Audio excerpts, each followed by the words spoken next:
मोठी बातमी आपण बघणार आहोत। डोंबिवलीमधील आचार्य केमिकल कंपनीमध्ये स्फोट झाले आहे आणि या स्फोटामध्ये जवळपास 100 पेक्षा अधिक कर्मचारी जखमी झालेले आहेत। डोंबिवलीतील MIDC भागात हा स्फोट झालेला आहे। आचार्य केमिकल कंपनीमध्ये स्फोट झालेला आहे। फार्मा कंपनीमध्ये हा स्फोट झालेला आहे। 100 जण जखमी झालेले आहेत। MIDC परिसरामध्ये अनेक केमिकल कंपन्या आहेत आणि याच केमिकल कंपनीमध्ये हा स्फोट झालेला आहे। फार्मा कंपनी असल्याचं कळतंय। याआधी देखील कल्याण डोंबिवली परिसरामधील या केमिकल कंपन्या असोत, फार्मा कंपन्या असो, यांच्यामुळे होणारं वायू प्रदूषण तसंच जी आग लागते त्यामुळे सातत्यानं चर्चेमध्ये होत्या। किशोर पगारे यांच्याकडनं अधिक माहिती घेऊया। किशोर, काय अधिक माहिती आहे? श्रीरंग, डोंबिवली MIDC मध्ये हार्बर्ट brown pharmaceutical and research laboratory नावाची जी कंपनी आहे, या कंपनीमध्ये अचानक एक मोठा स्फोट झाला।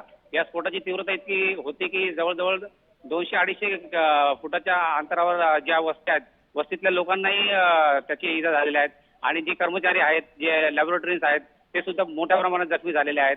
आता फायर ब्रिगेडची गाडी आणि पोलीस प्रशासन इथे आलेले आहे, परंतु मोठ्या प्रमाणात नुकसान झाले आहे।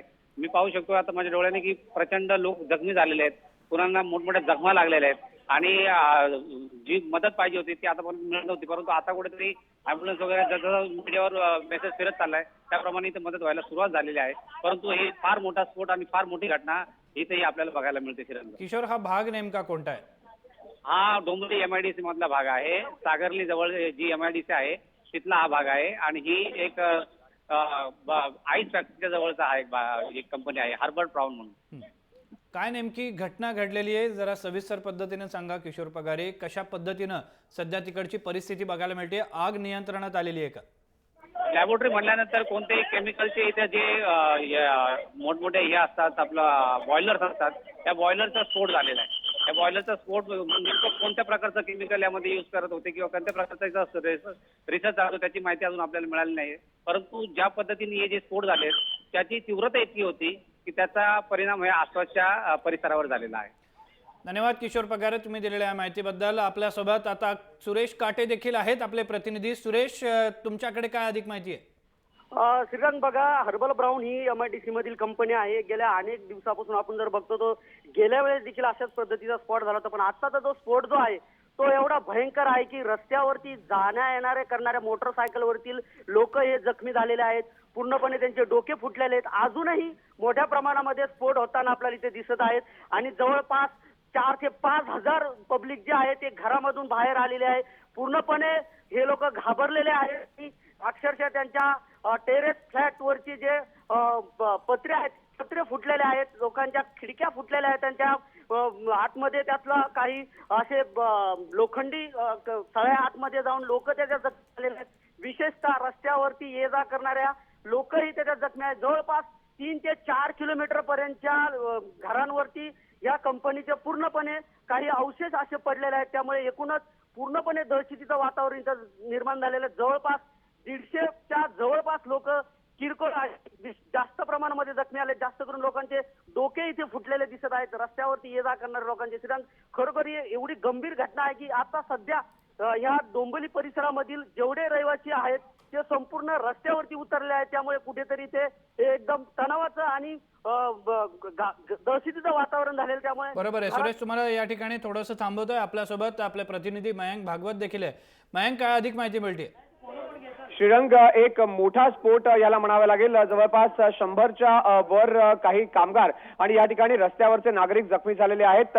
ठाण्याचे सहपोलीस आयुक्त कायदा आणि सुव्यवस्था आशुतोष डुमरे यांच्याशी माझं काही वेळापूर्वी बोलणं झालं। त्यांनी असं म्हटलंय की सध्या पोलीस अधिकारी अजून त्या घटनास्थळी पोहोचतायत आणि घटनास्थळी पोहोचून त्या ठिकाणी एक्झॅक्ट माहिती मिळेल की काय झालंय। मात्र प्राथमिक अंदाज जो आहे हा प्राथमिक अंदाज आहे की केमिकलचा स्फोट झालेला आहे आणि या केमिकलच्या स्फोटानंतर जवळपास सांगितलं जात आहे, जी माहिती आपल्याला मिळते की हा आवाज आणि हा स्फोट इतका मोठा होता की 3 ते 4 किलोमीटर पर्यंत ह्याचा आवाज ऐकू आला। त्याचसोबत आजूबाजूच्या बिल्डिंगच्या काचा देखील फुटल्यात।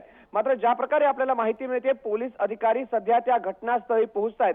मात्र ही हार्बल कंपनी आहे, ही केमिकल कंपनी आहे, ज्या केमिकल कंपनीमध्ये हा मोठा स्फोट झालेला आहे।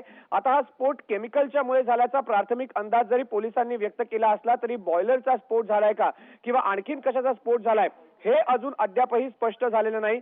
श्रीरंग, काही वेळापूर्वीच हा स्फोट झालेला आहे आणि ज्या प्रकारे आपले स्थानिक प्रतिनिधी आपल्याला माहिती देत आहेत की या संपूर्ण परिसरामध्ये एक घबराटीचं, एक भीतीचं वातावरण पसरलेलं आहे. कारण एक मोठा स्फोट याला म्हणू शकतो. एका केमिकल कंपनीमधला हा एक मोठा स्फोट आहे. श्रीरंग, मयंक, तू आपल्यासोबत राज, जी ताजी माहिती मिळते त्यानुसार आचार्य ग्रुप ची ही कंपनी आहे. आचार्य ग्रुप हा 1975 मध्ये एस्टॅब्लिश झालेला आहे. फार्मास्युटिकल इन्ग्रेडियंट्स तयार करण्याचा हा संपूर्ण कारखाना होता ज्या ठिकाणी हा स्फोट झालेला आहे. पुन्हा एकदा मयंक भागवत यांच्याकडे जाऊया. मयंक, आग देखील लागलेली आहे. आग नियंत्रणात आणण्यासाठी काही प्रयत्न सुरू आहेत का? आग नियंत्रणात आणण्यासाठी प्रयत्न सुरू केले जात आहेत.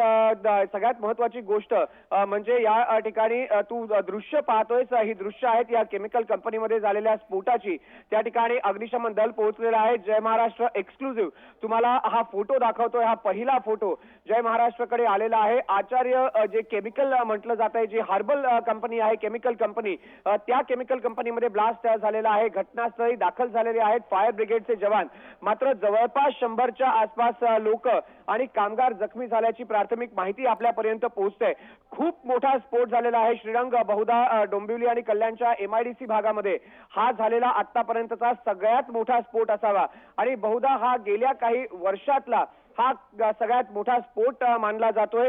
रस्त्यावरचे लोकही जखमी झालेले आहेत. तर रस्त्यावरच्या चालणाऱ्या माणसांच्या डोक्यांमध्ये जी माहिती मिळते काचा पडलेल्या आहेत आणि त्यामुळे काही लोकांना इजा देखील झालेली आहे आणि आसपासच्या बिल्डिंग मधल्या लोकांना सध्या बाहेर काढण्यात आलेलं आहे. आपण म्हणू शकतो की सध्या जे आहे ते वॉर फुटिंगवरती त्या ठिकाणी इव्हॅक्युएशन मेजर्स हे स्थानिक प्रशासनाकडनं, महापालिका आणि पोलीस दोघांकडनंही घेतले जात आहेत. मात्र ज्या प्रकारे आपल्याला धुराचे लोट पाहायला मिळत आहेत श्रीरंग, जवळपास 2 ते 3 किलोमीटरच्या परिसरामध्ये हे धुराचे लोट पसरलेले आहेत आणि या धुराच्या लोटांचे एक चादर आपण म्हणू शकतो की संपूर्ण डोंबिवली शहरावरती देखील पाहायला मिळते. आपले जे प्रतिनिधी आहेत डोंबिवली आणि कल्याणचे, त्यांनी आपल्याला माहिती दिली. ही माहिती जी आहे ती अत्यंत पहिल्या प्राथमिक स्वरूपात आलेली माहिती आहे. यापेक्षा आणखीन माहिती जी आहे ही आणखीन पुढे येईल, आणखीन काही गोष्टी स्पष्ट होतील. मात्र श्रीरंग, जबरदस्त असा एक स्फोट म्हणू शकतो एका केमिकल कंपनीमधला. आणि सगळ्यात महत्वाची गोष्ट म्हणजे ज्या प्रकारे भोपाळमध्ये झालं ती दुर्घटना आपण कोणीच विसरू शकलेलो नाहीये. त्या दुर्घटनेनंतर एक मोठा नरसंहार जो आहे तो देशात झाला होता. मात्र तशाच काही प्रकारचा हा स्फोट आहे का?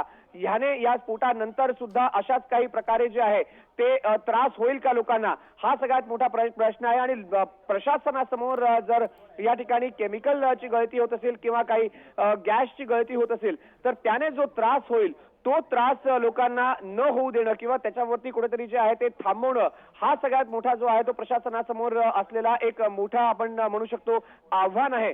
मात्र ज्या प्रकारची दृश्य आपण पाहताय, ही दृश्य, हा पहिला फोटो आपल्याकडे त्या स्थानिक ठिकाणचा आलेला आहे. ही कंपनी पूर्णतः आगीच्या भक्ष्यस्थानी सध्या पडलेली आपल्याला माहिती मिळते. जवळपास 100हून अधिक लोक या स्फोटामध्ये जखमी झालेले आहेत. प्राथमिक पोलीस सांगतायत की हा स्फोट हा केमिकलच्या स्फोटामुळे झाला, केमिकल मध्ये रिॲक्शनमुळे हा स्फोट झाला. मात्र बॉयलरमुळे स्फोट झाला का, हा सगळ्यात महत्वाचा प्रश्न आहे. या संदर्भात पुन्हा अधिक माहिती जाणून घेण्यासाठी सुरेश काटे यांच्याकडे जाऊया. सुरेश, सध्याची परिस्थिती काय आहे? सुरेश काटे यांच्याकडनं जाणून घेणार आहोत. मात्र एक्सक्लुझिव्ह फोटो आपण जय महाराष्ट्रवर बघतोय. हर्बर्ट केमिकल जी आहे त्या कंपनीला आग लागलेली आहे. या ठिकाणी फार्मास्युटिकलचं रिसर्च अँड डेव्हलपमेंट विंग जी होती ती कार्यरत होती. हर्बर्ट ब्राउन असं या कंपनीचं नाव आहे आणि त्या ठिकाणी ही आग लागलेली आहे. किशोर पगारे यांच्याकडे पुन्हा एकदा जाऊया. किशोर, सध्याची काय परिस्थिती आहे? सध्याची परिस्थिती आता आहे की बाजूला जे एम्स हॉस्पिटल आहे तिथे आता जखमींना हलवण्यात येत आहे. आता एक बऱ्याच प्रमाणामध्ये तरुणांचा एक मोठा संग्रह आलेला आहे. त्यानंतर ते तरुण डोंबिवलीकर आपल्या त्या जखमींना मदत करताना दिसत आहेत. फायर ब्रिगेडच्या इथे गाड्या पोहोचलेल्या आहेत. स्थानिक राजकीय नेते, आमदार पण इथे पोहोचलेले आहेत. परंतु ज्या जखमींची अवस्था आहे ती बघवत नाही, कारण की आता त्या सगळ्यांना वेगवेगळ्या हॉस्पिटलमध्ये नेण्यात येत आहे. परंतु हा जो स्फोट आहे तो भयानक स्फोट आहे आणि त्या बॉयलरचा स्फोट आहे. अजूनही मोठी आग वाढतच चाललेली आहे की अजूनही काही स्फोट होण्याची शक्यता दिसते एकंदरीत. धन्यवाद किशोर, तुम्ही दिलेल्या माहितीबद्दल. आपण बघतोय की या ठिकाणी मोठी आग लागलेली आहे आणि नुसती आग लागली नाही तर बॉयलरचा स्फोट झालेला आहे. स्फोटचा जो आहे इम्पॅक्ट एवढा आहे की आजूबाजूच्या परिसरातील बाईकवरनं जाणारे जे लोक होते ते देखील जखमी झालेले आहेत. या जखमींना हॉस्पिटलमध्ये हलवण्याचं काम सध्या युद्ध पातळीवर सुरू आहे.